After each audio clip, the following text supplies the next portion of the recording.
Hi hello welcome back to Savitri vlogs. అందరూ ఎలా ఉన్నారండి? నేనైతే చాలా బాగున్నాను. మీరు కూడా అందరూ బాగున్నారని అనుకుంటున్నాను. ఇదైతే తిరుపతి వ్లాగ్ అండి. మేము ఒక 2 months బ్యాకే కదండి తిరుపతి వెళ్ళాము.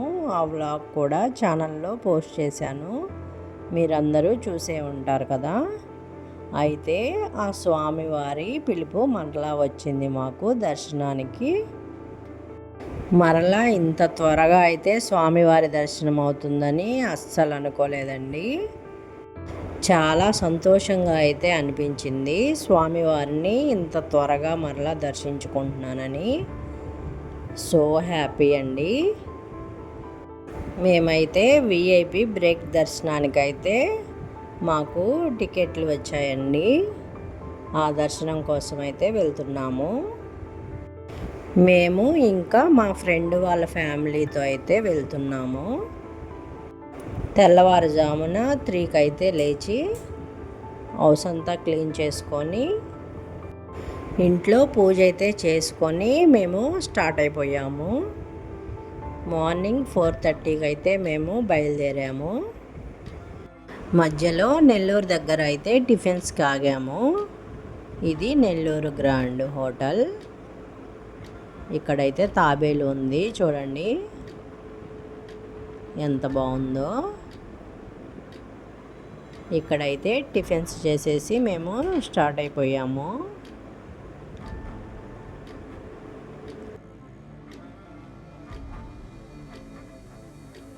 ఇప్పుడైతే తిరుపతికి ఎంటర్ అయిపోయాము. ఇక్కడ చెక్కింగ్ అయితే ఉంటుంది కదండి. కాసేపు అయితే ఆగి అంతా ఎంజాయ్ చేస్తున్నాము. క్లైమేట్ అయితే కూల్గా ఉంది. లైట్గా వర్షం అయితే పడుతూ ఉంది. నేచర్ని చూస్తూ ఎంజాయ్ చేసాము కాసేపు.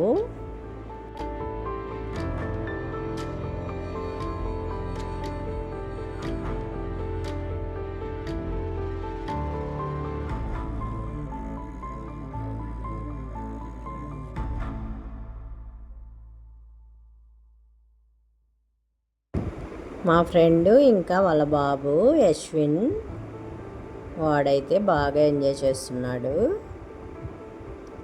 మేమైతే చెక్కింగ్ పూర్తి కాగానే పైకి స్టార్ట్ అయిపోయాము కొండ మీదకైతే.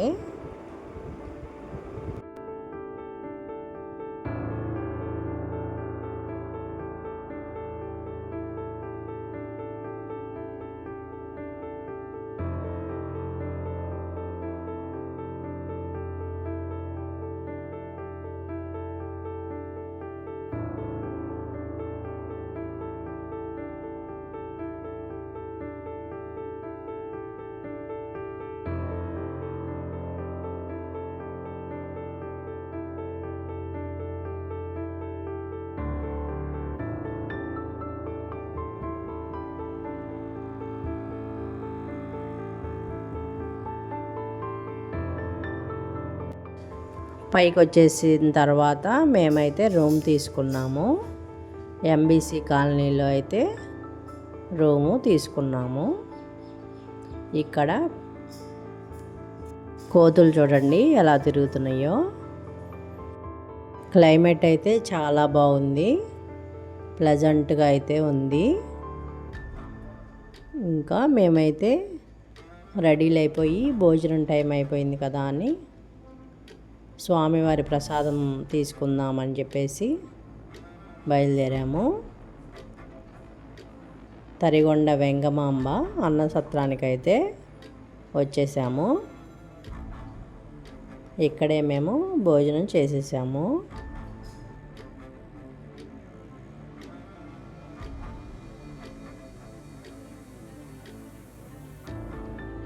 స్వామివారి ప్రసాదం టేస్ట్ అయితే చాలా బాగుంటుంది. తిన్న ప్రతిసారి అలాగే అనిపిస్తుంది. ఇంకా ఈరోజైతే వడ కూడా ఎక్స్ట్రా పెట్టారు. పోయినసారి వచ్చినప్పుడైతే వడ ప్రసాదం లేదు. ఇప్పుడైతే వడ కూడా యాడ్ చేశారు. పొంగల్ అయితే చాలా బాగుంటుంది. ఇంకా కర్రీస్ అన్నీ కలుపుకొని తినేసాము. సాంబార్ అన్నం అయితే కంపల్సరీగా తింటాము.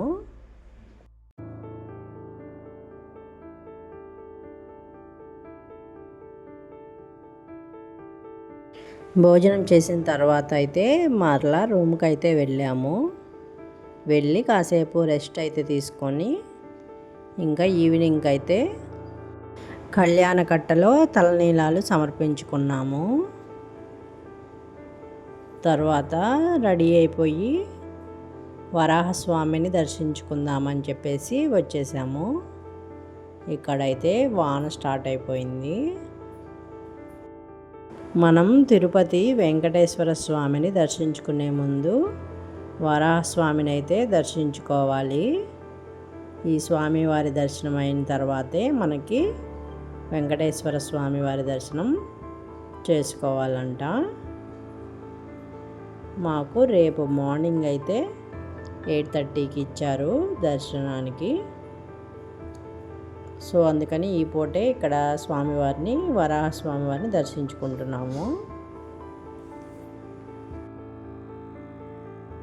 వరాహస్వామివారిని దర్శనం చేసుకున్న తర్వాత మాడవీధుల్లో కాసేపు అయితే తిరిగాము. స్వామివారు ఈ మాడవీధుల్లో తిరుగుతూ ఉంటారు కదా, ఆ స్వామివారిని తలుచుకుంటూ మాడవీధుల్లో కాసేపు అయితే స్పెండ్ చేశాము.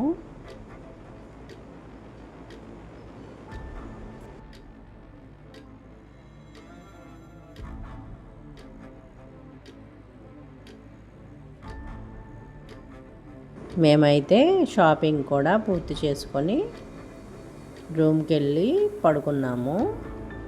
ఆ నెక్స్ట్ డే అయితే L2 బ్రేక్ దర్శనానికి అయితే మేము వెళ్ళాము. 8:30కి అయితే మేము వెళ్ళాము దర్శనానికి. 2 అవర్స్లో అయితే దర్శనం కంప్లీట్ అయిపోయింది. దర్శనం ఎలా జరిగిందంటే మోస్ట్ మెమరబుల్ అయింది. స్వామివారిని 35 అడుగుల దూరంలో అయితే చూసాము. 3వ గడప దగ్గర నుంచి అయితే చూస్తాము స్వామివారిని. అసలు మామూలుగా లేదండి, నాకైతే గూస్ బంప్స్ వచ్చాయి. స్వామివారిని అంత దగ్గరగా చూడటం ఇదే ఫస్ట్ టైం. నేనైతే లోనకి వెళ్తుంటే ఒక రకమైన వైబ్రేషన్ అయితే వచ్చేసింది. స్వామివారిని ఇంత దగ్గరగా చూడటం నా అదృష్టంగా అయితే భావిస్తున్నాను. స్వామివారు నాకు ఈ అవకాశం కల్పించినందుకు చాలా కృతజ్ఞతగా అయితే స్వామివారికి థ్యాంక్స్ చెప్పుకున్నాను. స్వామివారి దర్శనం పూర్తి కాగానే స్వామివారి లడ్డూ ప్రసాదం తీసుకొని మేమైతే ఇంకా రిటర్న్ అయిపోయాము. దారిలో అయితే అలిపిరి మెట్ల మార్గంలో ఉండే హనుమాన్ స్టాచ్యూ దగ్గరికి అయితే వచ్చాము. ఇక్కడ స్వామివారిని దర్శించుకొని బయలుదేరాము.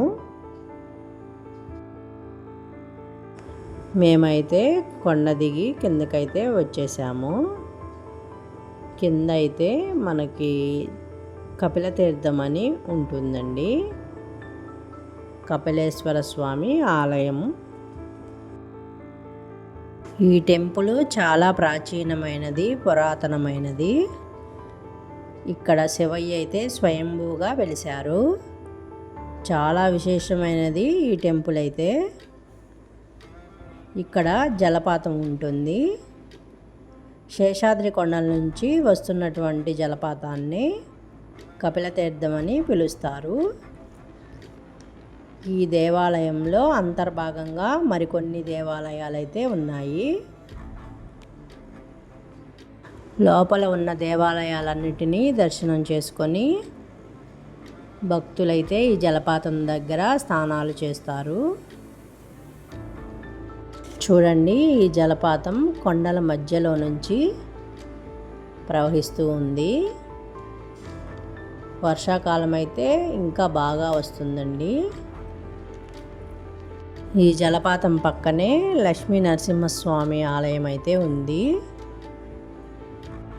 ఈ కపిల తీర్థంలో స్నానం చేస్తే మనకున్న అన్ని పాపాలు తొలగిపోతాయని ప్రసిద్ధి. మీరు ఈసారి తిరుపతి వెళ్ళినప్పుడు ఈ క్షేత్రాన్ని అయితే తప్పకుండా దర్శించండి. చాలా బాగుంటుంది, చాలా విశేషమైనది.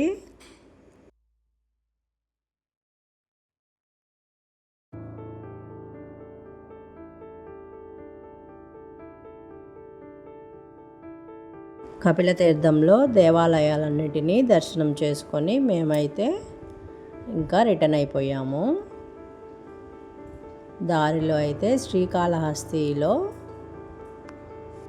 ఆగాము స్వామివారి దర్శనం కోసం. శ్రీకాళహస్తి టెంపుల్కి అయితే ఒక చారిత్రక హిస్టరీ అయితే ఉంది. శ్రీ అంటే సాలిపురుగు, కాళి అంటే సర్పము, అస్థి అంటే ఏనుగు. ఈ మూడింటికి ఉన్న శివభక్తి వల్లే ఈ క్షేత్రానికి శ్రీకాళహస్తి అనే పేరు వచ్చింది. తిరుపతి శ్రీ వెంకటేశ్వర స్వామిని దర్శించుకున్న తరువాత కాళహస్తిలో ఈ శివయ్యని కూడా తప్పకుండా దర్శనం చేసుకుంటారు. ఇలా అయితే మా దర్శనాలన్నీ కంప్లీట్ అయిపోయాయి. మేమైతే ఇంటికి చేరుకున్నాము. ఆ మరుసటి రోజైతే స్వామివారికి పొంగలి పెట్టుకొని పూజ అయితే చేసుకున్నాను. ఈరోజు ఫస్ట్ ఫ్రైడే కూడా వచ్చింది. శ్రావణ మాసంలో శ్రావణ శుక్రవారం కూడా కలిసి వచ్చింది. స్వామివారిని ఇంకా అమ్మవారిని కూడా పూజించుకున్నాను. నేను పూజ చేసుకున్న సమయంలోనే మా ఇంటికి గోమాత వచ్చింది. శ్రావణ మాసంలో మొదటి రోజు అమ్మవారే మా ఇంటికి వచ్చిందని అనుకున్నాను, గోమాత రూపంలో. చాలా సంతోషంగా అయితే అనిపించింది. గోపూజ అయితే చేసుకున్నాను. చూశారు కదండి మా తిరుపతి వ్లాగు. ఈ వీడియో కనుక మీకు నచ్చితే తప్పకుండా లైక్ చేయండి, షేర్ చేయండి. Subscribe to Savitri vlogs.